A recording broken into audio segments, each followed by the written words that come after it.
இயேசு கிறிஸ்துவ நாமத்தினாலே உங்கள் யாவரையும் வாழ்த்துகிறேன் பிரியமானவர்களே. இந்த நேரத்தில் ஒரு முக்கியமான ஒரு சத்தியத்தை நாம் தெரிஞ்சுக்கலாம். பாருங்க, நம்ம எல்லாருக்கும் தெரியும், 2 வகையான ஞானஸ்நானங்களை பற்றி நாம் எல்லாருமே கேள்விப்பட்டு இருக்கிறோம். முதலாவது தண்ணீரிலே நாம் எடுக்க போகிற ஞானஸ்நானம் இல்லைங்களா?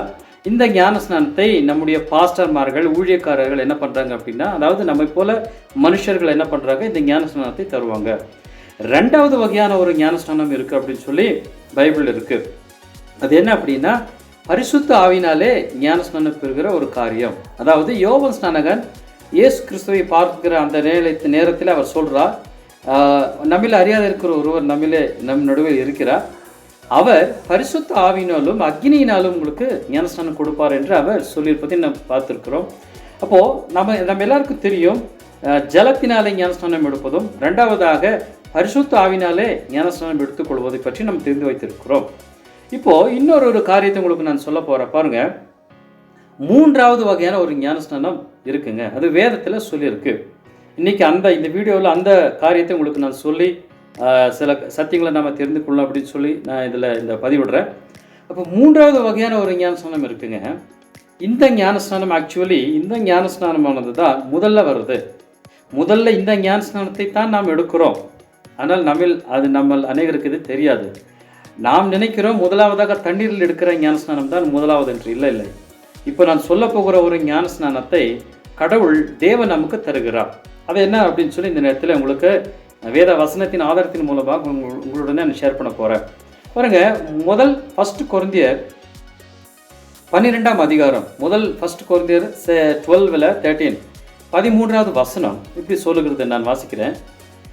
நாம் யூதராயினும் கிரேக்கராயினும் அடிமைகளாயினும் சுயாதீனராயினும் எல்லாரும் ஒரே ஆவியினாலே ஒரே சரீரத்திற்குள்ளாக ஞானஸ்நானம் பண்ணப்பட்டு எல்லாரும் ஒரே ஆவிக்குள்ளாகவே தாகம் தீர்க்கப்பட்டோம். பாருங்க, நான் திரும்ப வாசிக்கிறேன். நாம் யூதராயினும் கிரேக்கராயினும் அடிமைகளாயினும் சுயாதீனராயினும் நாம் யாராயிருந்தாலும் எல்லாருமே ஒரே ஆவியினாலே ஒரே சரீரத்திற்கு உள்ளாக ஞானஸ்நானம் பண்ணப்பட்டு அப்படின்னு இங்கே எழுதியிருக்கு பாருங்க. அப்போ இங்கே கவனிக்கிற காரியம் என்ன அப்படின்னா, ஒரே சரீரத்திற்குள்ளாக ஞானஸ்நானம் பண்ணப்படுதல். ஆமாம், நம்ம சில பேருக்கு தெரியும், அநேக பேருக்கு தெரியாமல் இருக்கலாம் ஒரு வேலை. இது என்னன்னு சொல்லி இந்த நேரத்தில் நான் சொல்ல போகிறேன். பாருங்க, நாம் தண்ணீரிலே எடுக்க போகிற ஞானஸ்நானத்தை பற்றி தெரியும், ஆவியினாலே பரிசுத்த ஆவினாலே எடுக்க போகிற ஞானஸ்நானம் நமக்கு தெரியும். 3வதாக சரீரத்திற்குள்ளாக ஒரு ஞானஸ்நானம் இருக்குது, அதை நம்ம எடுத்திருக்கோம் அப்படின்னு சொல்லி பைபிள் சொல்லுது. அதாவது யோவான் சுவிசேஷ புஸ்தகத்தில் இயேசு கிறிஸ்து இந்த மாதிரி சொல்லுகிறார், நான் உயர்த்தப்படும் பொழுது எல்லாரையும் என்னிடத்தில் இழுத்துக்கொள்வேன் அப்படின்னு சொல்லி அவர் சொல்லியிருக்கிறார். உங்களுக்கு யாராவது இந்த வசனம் உங்களுக்கு யாராவது ஒருத்தருக்கு தெரியும் அப்படின்னா கமெண்ட்டில் இந்த வசனம் எங்கே இருக்குன்னு சொல்லி நீங்கள் மென்ஷன் பண்ணுங்கள்.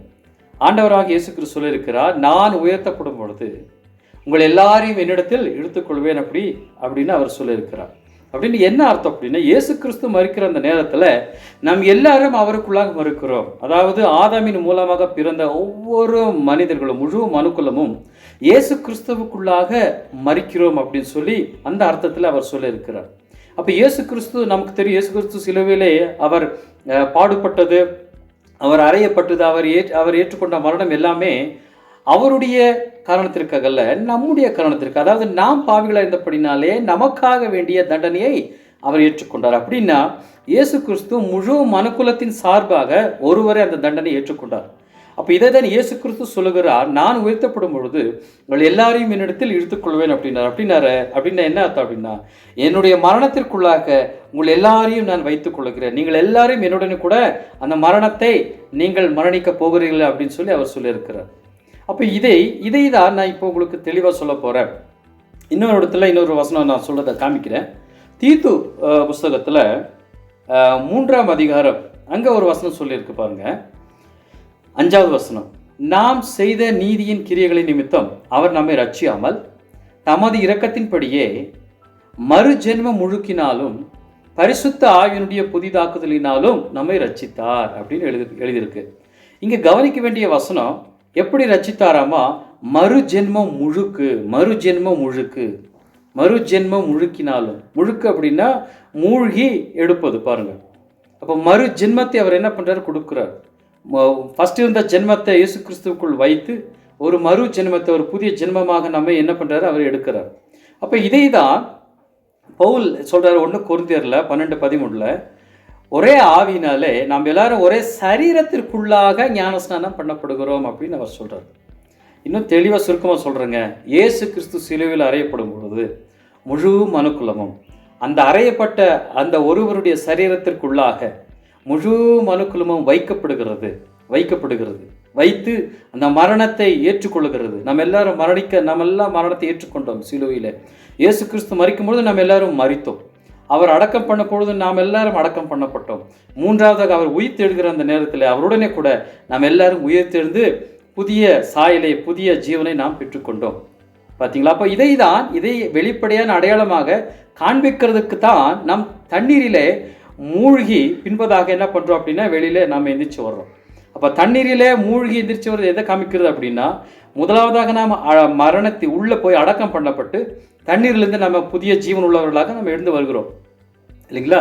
அப்போ இதனுடைய உண்மையான பொருள் உண்மையான காரியம் எங்கே நடக்குது அப்படின்னா, சிலுவையில் இயேசு கிறிஸ்துவின் சரீரத்திற்குள்ளாக நம்ம எல்லாரும் ஞானஸ்நானம் பண்ணப்பட்டு, நம்ம எல்லாரும் மூழ்கடிக்கப்பட்டு, எல்லாரும் இயேசு கிறிஸ்துவின் சரீரத்திற்குள்ளே வைக்கப்பட்டு, அவரிடத்திலே நமக்கு வேண்டிய தண்டனைகள் எல்லாம் நிறைவேற்றப்பட்டு, பின்பு அவர் அடக்கம் பண்ணப்பட்டு, அவருக்குள் நாமும் அடக்கம் பண்ணப்பட்டு, 3ஆம் நாளிலே அவருடனே கூட நாம் உயிர்த்தெழுகிறோம். அப்போ பாருங்க, இயேசு கிறிஸ்துவின் சரீரத்திற்குள்ளாக நாம் ஞானஸ்நானம் பண்ணப்படுகிறோம்.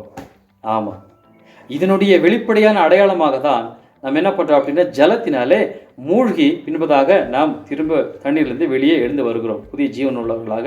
இது வந்து ஒரு வெளிப்படையான அடையாளமாக காணப்படுகிறது. அப்போ பாருங்க, இந்த 3 விதமான ஞானஸ்நானத்திலும் ஞானஸ்நானம் தருகிறவர் வேறு வேறு, ஞானஸ்நானம் பெற்றுக்கொள்கிற இடங்கள் வேறு வேறு, ஆனால் ஞானஸ்நானம் பெறுவது நாம் மாத்திரமே. பாருங்க, இப்போ உதாரணத்துக்கு சொல்கிற பாருங்க, இப்போ நான் புதிதாக இயேசு கிறிஸ்துவை விசுவாசிக்கிற நேரத்தில் இயேசு கிறிஸ்துவின் சரீரத்திற்குள்ளாக நான் ஞானஸ்நானத்தை பெற்றுக்கொள்கிறேன். அவருடைய சரீரத்திற்குள்ளாக வைக்கப்படுகிறேன். அவருடன் கூட நானும் அறையப்படுகிறேன். அவருடனே கூட நானும் அடக்கம் பண்ணப்பட்டு அவருடன் கூட உயிர்த்தெழுகிறேன். அப்போ முதலாவது அவருடைய சரீரத்திற்குள்ளாக நான் ஞானஸ்நானத்தை பெற்றுக்கொள்கிறேன். ஆனால் இந்த அனுபவம் எனக்கு தெரியாது, நமக்கு இது புரியாது. இதெல்லாம் ஆவிக்குரிய மண்டலங்களிலே நடக்கிற ஒரு காரியம்.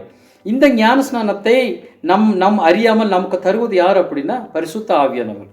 பரிசுத்த ஆவியானவர் இயேசு கிறிஸ்துவை நமக்கு சொல்லி, அவரை விசுவாசிக்கும்படி செய்து, அவரை நாம் விசுவாசித்த உடனே, ஏற்றுக்கொண்ட உடனே நம்முடைய ஆவிக்குரிய வாழ்க்கை ஜீவனை இயேசு கிறிஸ்துவுக்குள்ளாக, அவருடைய சரீரத்திற்குள்ளாக ஞானஸ்நானத்தை கொடுத்து, அவருக்கு உள்ளாக நம்மை அடக்கம் செய்து, அவர் மூலமாக அவர் உயிர்த்தெழுகிற நேரங்களில் புதிய ஜீவனை ஆவியானவர் நமக்கு தருகிறார். இதை தான் நாம் ரட்சிக்கப்பட்டோம் அப்படின்னு சொல்லுவோம். இதை தான் புதிதாக நாம் பிறந்திருக்கிறோம் அப்படின்னு சொல்லுவோம். இதை தான் வேதம் மறு ஜென்மம் முழுக்கினாலே நம்மை ரட்சித்தார் அப்படின்னு சொல்லி நம்ம சொல்லலாம். எப்படி வேணாலும் சொல்லலாம். புதிய வாழ்க்கை, புது சிருஷ்டி இல்லைங்களா, ரட்சிப்பு, மறு ஜென்மம், இதெல்லாமே ஒரே அர்த்தம் தான். அப்போ எங்கே இயேசு கிறிஸ்துவை விசுவாசிக்கிற பொழுதே அவருடைய சரீரத்திற்குள்ளாக நாம் வைக்கப்பட்டு, அவருடனே மரிக்கப்பட்டு, அவருடனே கூட உயிர்த்தெடுக்கிறோம். இது ரட்சிக்கப்படுகிறோம். இதுதான் ஒரே சரீரத்திற்குள்ளாக நாம் எடுக்கிற ஞானஸ்நானம். இந்த ஞானஸ்நானத்தை தருவது பரிசுத்த ஆவியானவர். இதை வெளியிலே ஒரு அடையாளமாக காண்பிப்பதற்காக நம்மை நடத்துகிற ஒரு பாஸ்டரோ ஒரு ஊழியக்காரரோ என்ன பண்ணுறாங்கன்னா, தண்ணீருக்குள்ளாக நமக்கு ஞானஸ்நானம் மூழ்கடித்து நம்மை அதுலேருந்து எழுப்புகிறார். சரிங்களா? இது 2வது ஞானஸ்நானம். 3வது ஞானஸ்நானம் இயேசு கிறிஸ்து நமக்கு தருகிறார். எப்படின்னா, அவருடைய ஆவிக்குள்ளாக நம்மை கொண்டு வந்து விடுகிறார். அவருடைய ஆவினாலே நம்மை நிறைத்து, அவருடைய ஆவிக்குள்ளாக நமக்கு ஞானஸ்நானம் கொடுத்து, நம்முடைய வாழ்க்கையை பலனடையும்படி, நம்முடைய வாழ்வை பலனடையும்படி அவர் செய்கிறார். இந்த 3வது ஞானஸ்நானத்தை இயேசு கிறிஸ்து நமக்கு தருகிறார். அப்போ பாருங்க, 3 விதமான ஞானஸ்நானங்கள். ஒன்று இயேசு கிறிஸ்துவின் சரீரத்திற்குள்ளாக, அதை தருவது யார்? பரிசுத்த ஆவியானவர். 2வது தண்ணீருக்குள்ளாக, இந்த ஞானஸ்நானத்தை தருவது யார் அப்படின்னா ஒரு மனிதர்கள், பாஸ்டரோ ஊழியக்காரரோ. 3வது ஞானஸ்நானம் பரிசுத்த ஆவிக்குள்ளாக ஒரு ஞானஸ்நானத்தை நாம் பெற்றுக்கொள்கிறோம். இதை தருவதார் அப்படின்னா நம்முடைய ஆண்டவராகிய இயேசு கிறிஸ்து. ஆமாம். அப்போ பாருங்க, மொத்தமாக ஆண்டவர் நம்மை முழுவதுமாக மாற்றுகிறார். நம்முடைய வாழ்க்கையை மொத்தமாக மாற்றி புதிதாக்குகிறார். பாருங்க, கிறிஸ்துவுக்குள் ஒருவன் இருந்தால் அவன் புது சிருஷ்டி என்கிற காரியம் இப்படி தான், இந்த ப்ராசஸில் தான் நடக்குது. பாருங்க, அப்போ பாருங்க, நமக்கு தெரியும், இப்போ உங்களுக்கு புரிஞ்சிருக்கும் நான் நம்புகிறேன். ஞானஸ்நானமானது 3 விதங்களிலே ஒவ்வொரு விசுவாசியின் வாழ்க்கையிலும் நடைபெறுகிறதாக இருக்கிறது. இந்த செய்தி உங்களுக்கு புரியணும்னு சொல்லி நான் நம்புகிறேன். அநேக கிறிஸ்தவ நண்பர்களுக்கு விசுவாசிகளுக்கு, ஊழியக்காரர்களுக்கு நீங்கள் அனுப்புங்க. அடுத்த செய்திகளிலே முக்கியமான காரியங்களை சத்தியங்களுடனே நான் பகிர்ந்து கொள்கிறேன். இயேசு கிறிஸ்துவின் நாமத்திலே உங்களை நான் வாழ்த்துகிறேன். ஆமென். ஆமென்.